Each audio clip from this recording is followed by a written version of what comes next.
ready, go ahead whenever you're ready. All right, my name is Ross Capicchioni. I'm from Macomb, Michigan, a suburb outside of Detroit. Start with your story of How it happened? Yeah. Well, it happened like I was a junior in high school, 17-year-old punk shit. Just doing my thing, skating, hanging out.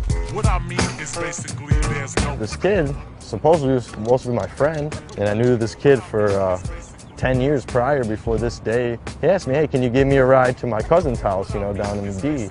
All right, yeah, well, like what part? Like the west side or the east side? And he's like, the east side. And I was like, nah, man, I don't got no business on the east side, He's like, no, it's cool, man. Like the east side, that's like 7 Mile, like, it's like a third world country. The police, they won't stop and get out the car. They won't pull you over. If there's gunshots, they'll wait till everything's clear and they'll come pick your body up off the street and that's it. He's like, please, man, please. I'm like, no. So like a week goes by, I'm still telling him no, because I had a feeling, don't go down there. Kept asking me, I'll give you $30 for gas, all this shit. I'm like, all right, whatever, you're my friend. I'll take you down there. I go to school that day, and I get out, and everything seems normal. We go to the gas station, he gives me the money for gas. We drive down there. So I get off, and it's just like, I get that eerie feeling like you're in a bad spot. But it's like broad daylight out, beautiful day like that today. And we're driving, and he's telling me where to go, and we pull onto the street, and there's people outside, and he's like, all right, that's the house right there. So he's like, pull around back in the back. Like when I turned the corner to go right, like I seen it was like caution, like do not enter and all this shit, but I still, because I knew him for so long, I just thought, it's the D, it's, whatever.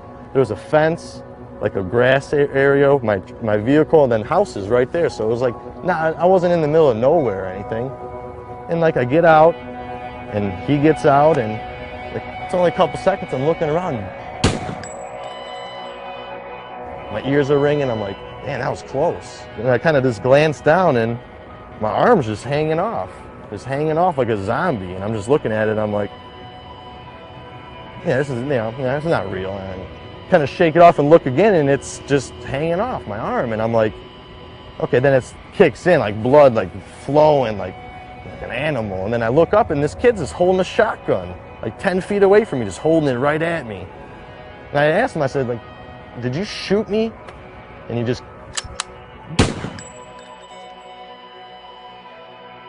blew a hole in my chest like this big. So after that, I just dropped to my knees. I lost all my air, I couldn't see.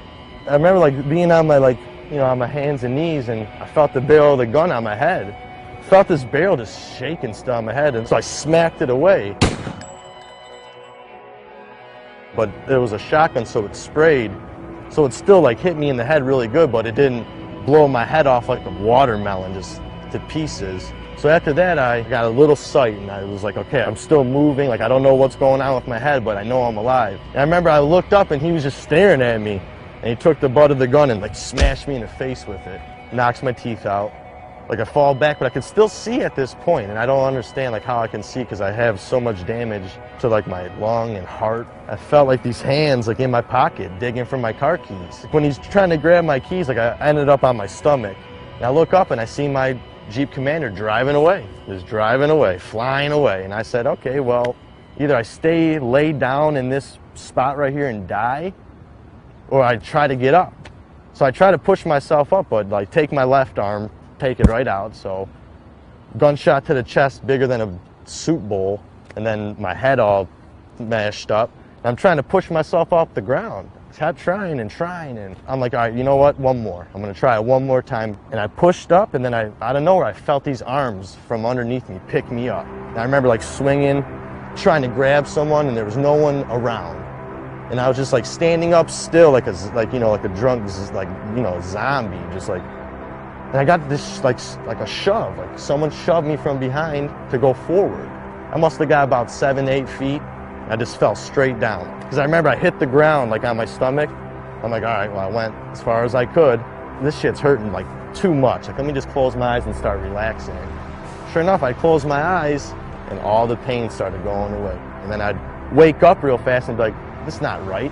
I just got shot 30 seconds ago. How's the pain stopping? And I'd be like, don't worry about it. Go back to sleep. That's a good feeling when you're sleeping. So I'll pass back out a little bit, and then I'd be like dying. And then I'd wake myself up, like my own voice, third person. And, hey man, get up, man, you're dying. And then like, I did that, and then I heard, hey, hey. And I like started hearing this guy, and he's like running over to me. So when I fell, there was like a probation officer at a stoplight, and he seen me fall out of the woods, like all bloody broad daylight. And then I felt his hand on my back, like, hey man, you're fine, don't close your eyes, you know, come on, the ambulance is coming, they're coming. And I'm like, man, like I just want to sleep, leave me alone, man. But then in my head, I'm like, no, you don't, because if you fall asleep, you're sleeping forever. And I remember like getting on the stretcher, and they're putting me in the stretcher, and just like the facial expression of the paramedic was just like, just a stunned look on his face, but in the same time telling me I looked great. I looked beautiful, like you're gonna be fine. And then it just like blacked out, and I went to like I was outside of the ambulance on my skateboard, filming it, like rolling telephoto filming of the ambulance, and the doors open, everyone's panicking, and I see my legs coming out, and like once it gets to my head, blacked out. I was pronounced dead on arrival right there. John Doe had nothing on me. They said, you know, Doc, this kid's, you know, gone, and Doc said, no. You know, I'm here, let me try.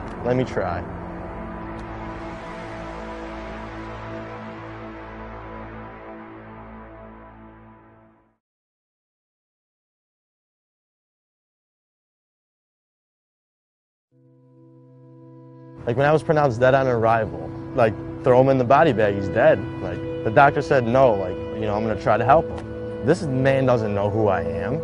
He could have said, yeah, he's dead, all right, I'm going back home. He said no, like I feel something, I'm gonna try. Did the heart surgery, gave me 24 hours to, you know, see if I was still breathing on the ventilator. After 24 hours, I was still alive. They fixed my arm and my head, and I woke up 3 days later. I remember like waking up, and it was still all white, like white everywhere, and I'm like, dead.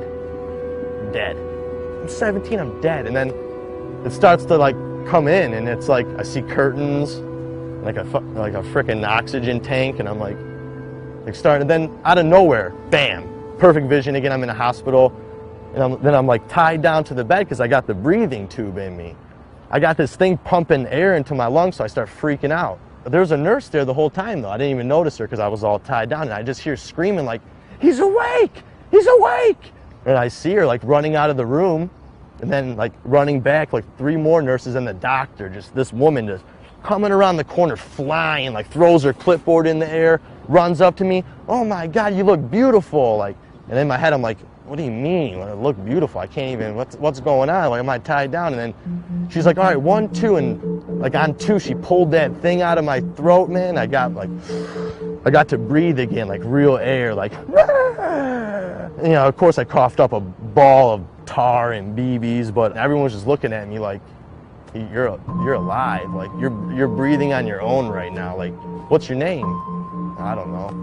What year is it? What? Who's the president? Huh?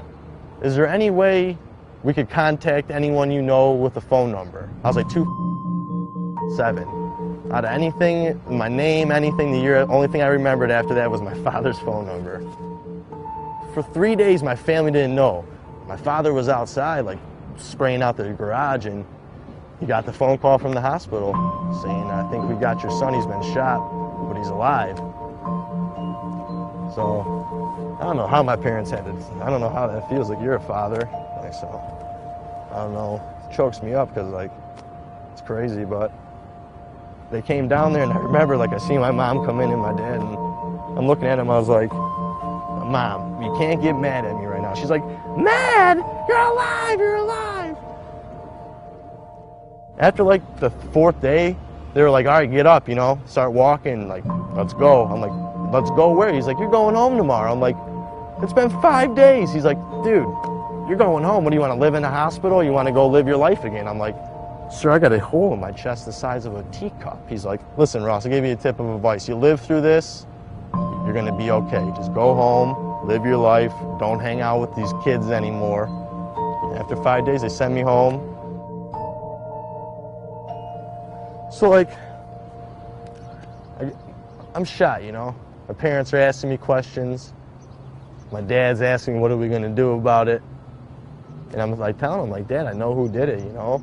The next day, like out of a movie, like these men in suits came in, and my dad's like, yeah, can I help you? And they pull out their, you know, badges and FBI, you know. They say the kid's name. And I'm like, yeah, I know him, that's who shot me. He's like, oh, could you identify him through a picture? I was like, of course. Pull out a picture of the kid. He said, that's him right there. He said, Ross, we have him in custody. I said, how? I just woke up like 2 days ago. I just learned how my name again, like how to talk.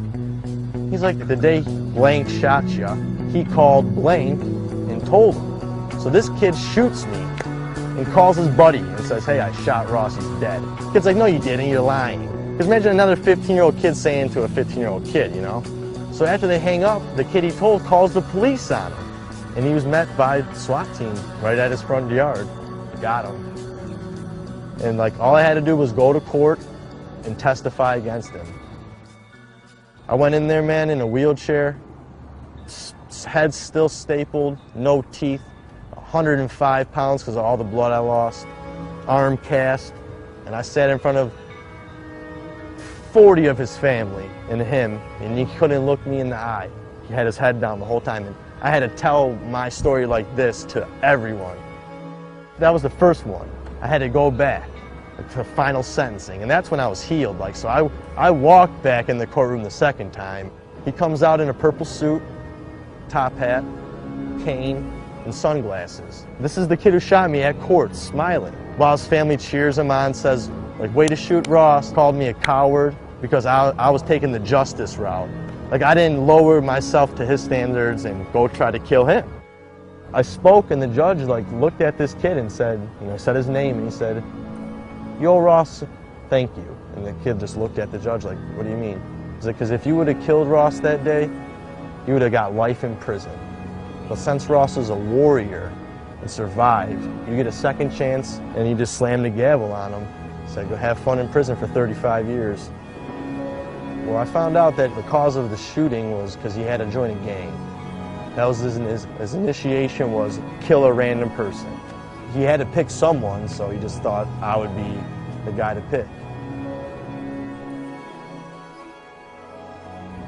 Yeah, that happened in 2007, about 4 years. And I'm telling you, the first two were the hardest.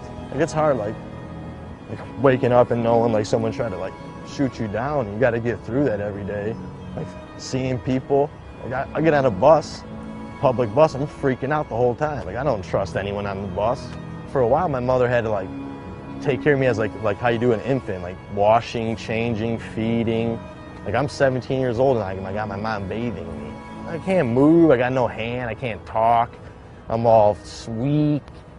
And my dad and mom were like, Ross, like come on, like the doctors say, like give it time. And then all my friends like coming to see me, hanging out with me. Like started getting more positive. One day I woke up and I felt different. Like I was like, you know what, this is my world. That's what I like every time in physical therapy, like I would try to do something, mess up, I'd be like, well, it's like a nollie backside flip. Like you're gonna mess up until you try it and land it. When I'd mess up, I'd be like, nollie backside flip, and then I'd get it. Like I'd do something with my hand and like put the thing in, and the doctor would be like, oh yeah, good job, like you did it. And I'd be like, So I like started living my life as like skateboarding.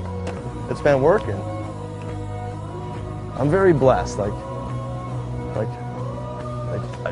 I see it now. Like when before, I'm like, you know what? Like I'm so unlucky. Like I went through all this getting shot, and really, like I look at it now after like maturing and growing up. Like it just gave me like a whole new leg up on life and how I can live my life. And it's crazy. Like it's like makes me happy to be alive, and it's like I'm so grateful for everything. Like I just look at what I got. I don't look at what I don't have.